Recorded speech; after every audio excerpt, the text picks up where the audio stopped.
এই বছর যারা তারকেশ্বর আসতে চাচ্ছেন শ্রাবণ মাসে তাদের জন্য নিয়ে এসে আরও একটি বিশেষ ইনফরমেশন ভিডিও নয়নতারা ভবন। এখানে আপনারা আপনার পরিবার এবং প্রিয়জনের সাথে যারা পুজো দিতে আসবেন বিশেষ করে তাদের জন্য বিশেষ একটি রুম, যেই রুমগুলো আপনারা এখানে পেয়ে যাবেন পরিষ্কার পরিচ্ছন্ন ধরনের রুম। তবে এই হোটেলে বিশেষত যেটা জানা গেল, এই হোটেলে যিনি আছেন তিনি কিন্তু বাবা তারকনাথের পুজোর যে পায়েস রান্না হয় উনি কিন্তু এই পায়েসটা উনি নিজে রান্না করেন, তাই তো? ওনার নামটা একটু উনি বলে দেবেন। পার্থসারথী মজুমদার। উনি মানে বাবার প্রসাদটা যে পায়েসটা উনি রান্না করেন। ছোট ভাই। আচ্ছা, নমস্কার। আমার নাম সুভাষ। আচ্ছা, তো এখানে যেই থাকবার ব্যবস্থা আছে, তো সবার আগে ইনফরমেশন জানাবো এখানে থাকতে গেলে ডকুমেন্টস কি লাগবে একটু বলে দেবেন। আধার কার্ড বা ভোটার কার্ড। আধার কার্ড, ভোটার কার্ড।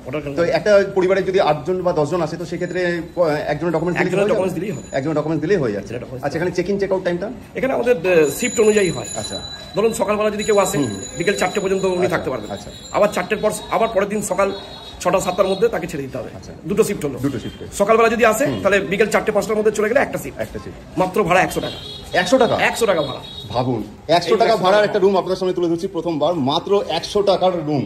দেখুন, এই দুনিয়ায় আজকের দিনে যেখানে 100 টাকা একটা বিরিয়ানি ঠিক মতো হয় না, সেখানে কিন্তু 100 টাকায় তারকেশ্বর মন্দিরের কাছে একদম 100 মিটার ডিস্টেন্সের মধ্যে কিন্তু এই ধরনের একটা রুম পাবেন আপনারা, যার ভাড়া হচ্ছে মাত্র 100 টাকা। কিন্তু নিচে এখানে বিছানা, ম্যাট্রেস যেগুলো দরকার সেগুলো কিন্তু আপনারা পেয়ে যাবেন। এই রুমে একটা রুমে কতজন থাকতে পারবে?